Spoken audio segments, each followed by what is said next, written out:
Hello and welcome to our special coverage on Q4 results. And today we are joined by Mr. Ashank Desai, VC and MD of Mastech Limited. Sir बहुत बहुत शुक्रिया हमसे जुड़ने के लिए और अपना कीमती समय देने के लिए।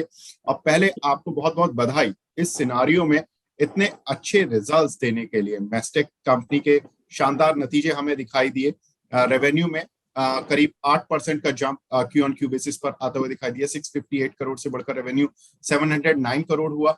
Q4 में अगर हम देखें तो इबिट जो कि 91.9 करोड़ है से बढ़कर 96.25 करोड़ यानी कि करीब 5% की growth Q on Q basis पर आती हुई दिखाई दी। साथ ही मुनाफे में भी देखें तो अगर 67.12 करोड़ से बढ़कर प्रॉफिट 72.51 करोड़, दैट मींस की ग्रोथ ऑफ 8%। सर इतने शानदार नतीजे इस सिनारियो में क्या कुछ हाइलाइट्स रही इस क्वार्टर की? देखिए, आपको पता होगा, पहले बहुत धन्यवाद जागरण पे बुलाने के लिए। बहुत बार देख चुका हूं मैं, मगर थैंक्स फॉर इनवाइटिंग। तो देखिए, बात ऐसी है कि हमारा जो बिजनेस है आज, उसके एक समझिए 3 बड़े पिलर है। एक हमारा डिजिटल इंजीनियरिंग का जो बिजनेस है, जो ज्यादातर यूके में है। दूसरा हमारा जो पिलर है वो ऑरेकल क्लाउड इम्प्लीमेंटेशन का जो बिजनेस है और क्लाउड रिलेटेड जो बिजनेस है ऑरेकल, वो एक है। और तीसरा जो है वो सेल्स फोर्स, जो हमने एक कंपनी एक्वायर की थी करीबन 3 क्वार्टर पहले, वो है। तो ये जो तीनों आर्म्स थे, उसमें एक डिजिटल होने के लिए हमें एक ज्यादा ट्रैक्शन रहता है, क्योंकि this is the fastest growing sector. तो हमारे लिए आउटसोर्सिंग या मेंटेनेंस बिजनेस कम रहता है, जो ओल्ड टेक्नोलॉजी है वो कम रहता है। ज्यादा बिजनेस हमारा फ्यूचर टेक्नोलॉजी में है, वो एक बात। दूसरी बात ऐसी है कि हमारा जो सेल्स फोर्स जो बिजनेस है आज एक बहुत फास्टेस्ट ग्रोइंग बिजनेस भी है। तो सेल्स फोर्स में जो हमने एक्वायर जो कंपनी की है वो बहुत क्लोज है सेल्स फोर्स के कंपनी के साथ, ओरिजिनल। तो उसका ग्रोथ भी बहुत अच्छा हो रहा है, वो एक बात है। दूसरी बात ऐसी है कि हमने जो इन्वेस्टमेंट किए हैं डिजिटल इंजीनियरिंग बिजनेस में और क्लाउड बिजनेस में भी, जो हमने इन्वेस्टमेंट किए, उसके थोड़े से रिजल्ट अब आने लगे हैं। क्योंकि हमने जो क्वार्टर बिगिनिंग ईयर बिगिनिंग हुआ हमारा 22-23, उसमें थोड़े चैलेंजेस थे हमें। तो हमने सेल्स मार्केटिंग हो या कॉस्ट कटिंग हो, जो भी हो, उसमें एक प्रोसेसेस लाए, अच्छे हायरिंग किए हमने, बहुत सारे नए एग्जीक्यूटिव। तो ये सब इन्वेस्टमेंट चल रहा है करीबन लास्ट 3 क्वार्टर में। तो इसीलिए लास्ट 3 क्वार्टर से अभी जो रिजल्ट हमारे आए वो उससे भी अच्छे रहे। तो it is a part of investment that हो रही है, वो एक बात है। और दूसरी, हमारा जो सेक्टर है वो जनरली ग्रोथ सेक्टर रहा। जी सर, अगर हम देखें तो आपके जो रेवेन्यूज का जो रेवेन्यू ब्रेकअप में देख रहा था, सो यूके एंड यूरोप से आपका जो इस क्वार्टर का रेवेन्यू रहा 388 करोड़ से बढ़कर 429 करोड़ रहा। एंड यूके एंड यूरोप आपके टोटल रेवेन्यू में काफी हद तक कंट्रीब्यूट करता है। फिर हम यूएस पर आते हैं तो यूएस का जो revenue as compare to other IT peers, आपका जो उनका जो रेवेन्यू रहता है कंट्रीब्यूशन यूएस से वो करीब 60% तक जाता है। आपका रेवेन्यू कंट्रीब्यूशन यूएस से काफी कम आता है as compare to other peers, 184 crore versus 183 crore to last quarter. Middle east एक अच्छी आपका एक मैं देख रहा था कि अच्छी ग्रोथ यहाँ से भी आती हुई दिखाई दी। सही, यूरोप और मिडिल ईस्ट यहाँ से एक अच्छी ग्रोथ दिखाई आपने।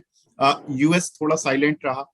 क्या कुछ इन तीनों पर्टिकुलर रीजन की हाइलाइट्स हैं? कैसा वहां पर सिनारियो चल रहा है? किस तरह से क्लाइंट का इंटरेक्शन हो रहा है? देखिए, जब जहां तक मिडिल ईस्ट का सवाल है, वहां थोड़ा सा ट्रैक्शन है अभी, because of new geopolitical and various issues जो है, वो एक बात है। शायद ऐसे भी है कि मिडिल ईस्ट डिजिटल एडॉप्शन में यूरोप और यूएस से पहले से स्लो रहा हो, तो अभी इन्वेस्टमेंट हो रही है कंपनियों से, क्योंकि उन्हें भी आगे जाना है, तो उसका Right. इफेक्ट हुआ मिडिल ईस्ट में। यूरोप में ऐसी बात है कि हमारा बहुत सारा बिजनेस है जो नॉर्दर्न पार्ट ऑफ यूरोप में है, वहाँ हमें बहुत सारी मल्टीनेशनल कंपनियां हैं और थोड़ी लोकल कंपनियां भी है, जिन्होंने अभी इन्वेस्टमेंट में स्लो डाउन नहीं किया है, वो देखा नहीं है हमने, तो उसका एक इफेक्ट वहाँ हुआ है। मगर यूरोप में ज्यादा जो इम्पैक्ट है हमारा वो यूके में हुआ है, जहाँ हमारा डिजिटल इंजीनियरिंग का जो प्रैक्टिस है, गवर्नमेंट सेक्टर में हो या हेल्थ सेक्टर में हो या प्राइवेट सेक्टर में हो, ये तीनों सेक्टर में अभी तक हमने कोई स्लो डाउन अभी तक देखा नहीं है। तो उसका जो मूवमेंट है, ऑर्डर बुकिंग हो और पर्टिकुलरली रेवेन्यू हो, उसमें हमने अच्छा मूवमेंट देखा लास्ट क्वार्टर में, इसीलिए हमारा इस क्वार्टर में ज्यादा ग्रोथ हुआ है। मगर यूएस में एक बात करनी होगी जरूर, हम देख रहे हैं कि बहुत सारे पोस्टपोनमेंट हो रहे हैं, बहुत सारे डील्स जो हमने क्वार्टर 4 में बुक किए हैं लास्ट क्वार्टर में, वो एक्चुअली क्वार्टर 3 में बुक होने वाले थे, और बहुत सारे क्वार्टर 3 में होने वाले थे वो क्वार्टर 2 में होने वाले हैं, और उसी तरह से बहुत सारे डील अभी होने वाले हैं वो पोस्टपोन हो गए। तो ये तो बात चल रही है आज यूएस में। अनफॉर्चुनेटली कैंसिलेशन नहीं है अभी तक, ऐसे तो हमने सुना नहीं कि किसी ने कैंसिल किया है इन्वेस्टमेंट, मगर पोस्टपोनमेंट हो रहा है, और बहुत सारा पोस्टपोनमेंट ऐसे इसलिए भी हो रहा है कि उनको कॉस्ट कटिंग करना है। तो ऐसी भी बात हो रही है कि ऑफशोर में जाना है क्या हमें, उससे कॉस्ट कट कर सकते हैं हम, ऑन साइट कम करें प्रोजेक्ट। तो ये सब डिसीजन उनका इंटरनल है, उससे भी बहुत सारे पोस्टपोनमेंट डिसीजन हो रहे हैं। ऐसी ओवरऑल सिचुएशन है जोग्राफिकल। ओके सर, मैं देख रहा था आपका ऑर्डर बैकलॉग में भी अच्छी ग्रोथ दिखाई दी है, करीब 17% की ग्रोथ वाई बेसिस पर दिखाई दी। इट्स अराउंड 1794, करीब 1800 करोड़ रुपए के आपके ऑर्डर बैकलॉग हो गया है। और अगर मैं क्यू ऑन क्यू पर भी देख रहा था तो इसमें ग्रोथ है। तो सर इसमें कितने ऑर्डर्स ऐसे हैं जो कि आपको भी जैसे जब आप बिजनेस में आगे बढ़ते हैं हर क्वार्टर के लिए, तो आपको लगता होगा कि आपने ऑर्डर कैंसिलेशन कितने आ सकते हैं, कितने पोस्टपोन हो सकते हैं, तो ऐसा कुछ है क्या इस पूरे ऑर्डर बैकलॉग में? ओके हाँ, कभी कभी हो सकता है कोई कस्टमर चेंज करे, पोस्टपोनमेंट करे, ऐसी बात नहीं कि कभी भी नहीं हो सकता है, मगर ज्यादातर बिजनेस ऐसा है इसमें कि वो कमिटेड बिजनेस है। आज सरप्राइजेस हो सकते हैं आने वाले 12 महीने में, मगर ये स्पेक्युलेटिव नहीं है, ये हाथ में है हमारे लिए। तो जो हाथ में बिजनेस है उसमें करीबन 18% बढ़ोतरी हुई है लास्ट ईयर की, आप नंबर लें और इस बरस की नंबर लें तो। जी सर, एक पूरी स्टॉक मार्केट में या जो रिसर्च एनालिस्ट लोग हैं, कम्युनिटी है, वो आईटी कंपनी से इसलिए डर रही हैं कि एक स्ट्रक्चरल चेंज हो रहा है because of the AI things, कि लोग कह रहे हैं कि आर्टिफिशियल इंटेलिजेंस आने वाले समय में बहुत सारी आईटी कंपनियों को परेशान कर सकता है, और आईटी कंपनीज को एआई की तरफ या कुछ उसका एक सॉल्यूशन के तौर पर कुछ नया प्रोडक्ट क्रिएट करना होगा, अदरवाइज प्रॉब्लम होगी। क्या आप इसको कितना बड़ा चैलेंज मानते हैं? देखिए, ये जो बात है एआई की, ये एक इवॉल्विंग सिनेरियो है। आज बात सच्ची है कि एआई में बहुत सारे ग्रोथ हो रही है, फास्ट हो रही है, बहुत सारे सरप्राइजेस हो रहे हैं, ये बात तो सच है। मगर दो बातें ध्यान में रखनी चाहिए इसमें। आप हिस्ट्री देखिए आईटी इंडस्ट्री की, ये इनोवेशंस कंटिन्यूअसली आते रहे हैं। मैं 40 बरस से इंडस्ट्री में हूँ आज, और हर साल, पहले तो हम पंच कार्ड से भी प्रोसेस कर रहे थे 1980s में, आपको पता भी नहीं होगा। तब से आज तक कितना फर्क हुआ है। मगर जब भी कोई इनोवेशन आया है आईटी इंडस्ट्री में, तब प्रोग्रामिंग का एफिशिएंसी बढ़ गया है, और प्रोग्रामिंग की एफिशिएंसी बढ़ने से एक्चुअली डिमांड भी बढ़ गया है। क्योंकि क्या होता है कि कॉस्ट ऑफ डेवलपमेंट कम हो जाता है, और जब कॉस्ट ऑफ डेवलपमेंट कम हो जाता है तब लोग ज्यादा मांगते हैं। बात सच बराबर है, कोई डिमांड सप्लाई की इक्वेशन है।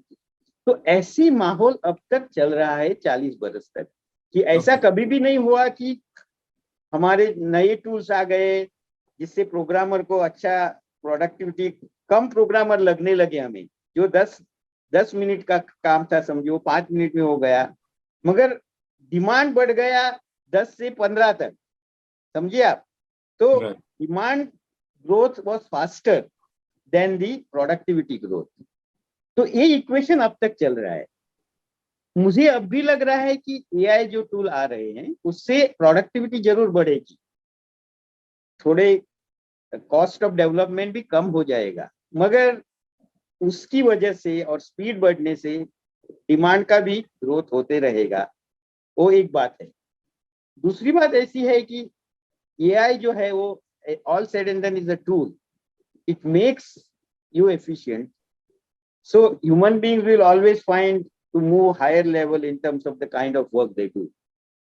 तो ये इम्पैक्ट कैसे होने वाला है कहना जरा मुश्किल है।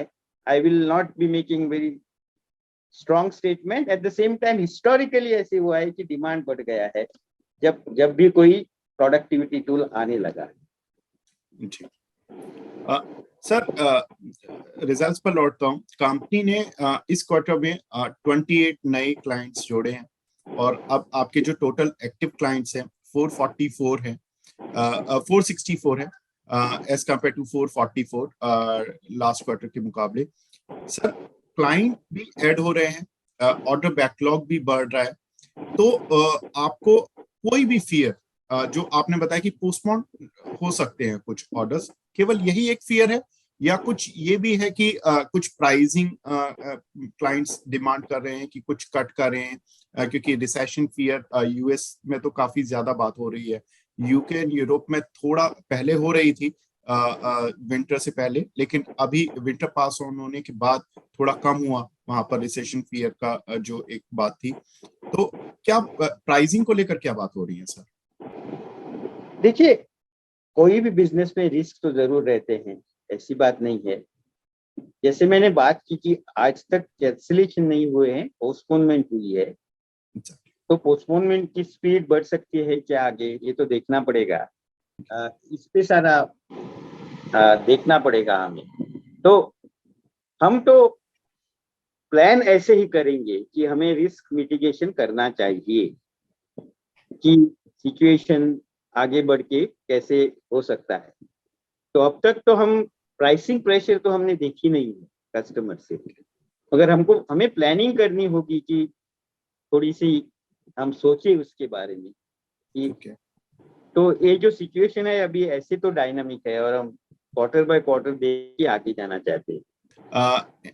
एम्प्लॉय एट्रिशन रेट भी काफी हाई रहा इस इंडस्ट्री में जब से कोविड आया था। कोविड के बाद जब सिनारियो इमर्ज हुआ तो आपकी कंपनी में भी 23% का एट्रिशन रेट था, अब ये घटकर 21% हुआ है। एट्रिशन रेट कैसा रह सकता है? एट्रिशन रेट कम तो हुआ है, हमारा अभी 21% पे आ गया है जी। मगर सच बात बोलूं मुझे तो अभी भी एट्रिशन रेट हाई है। ये हम इंडस्ट्री में 15, 16, 14 ऐसे एट्रिशन रेट पे ज्यादा कंफर्टेबल रहते हैं। उसी हिसाब से हमारा बिजनेस 20 बरस से चल रहा है।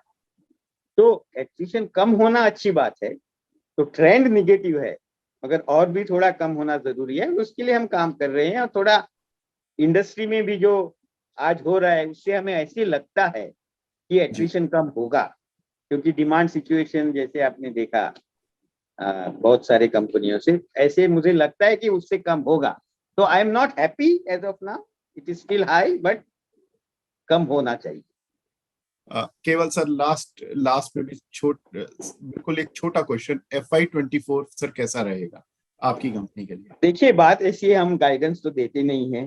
राइट। मेरी ऐसी ही एक अपेक्षा है कि हमने जो इन्वेस्टमेंट की है लास्ट 8-9 मंथ्स में, 10 महीने में, उसका रिजल्ट मुझे लगता है कि नेक्स्ट ईयर में आना चाहिए और हम इंडस्ट्री प्लस ग्रोथ करना चाहते हैं। इंडस्ट्री का जो भी ग्रोथ है उससे ज्यादा हम दिखाना चाहते हैं इस बरस में जरूर, आने वाले बरस। बिल्कुल, thank you very much sir, अपना थैंक यू। कीमती समय देने के लिए और हमसे जुड़ने के लिए, और आपको बहुत बहुत मुबारक, और उम्मीद करते हैं आपके इस तरह के शानदार प्रदर्शन कंपनी की तरफ से जारी रहे। Thank you very much sir. धन्यवाद। Thank you.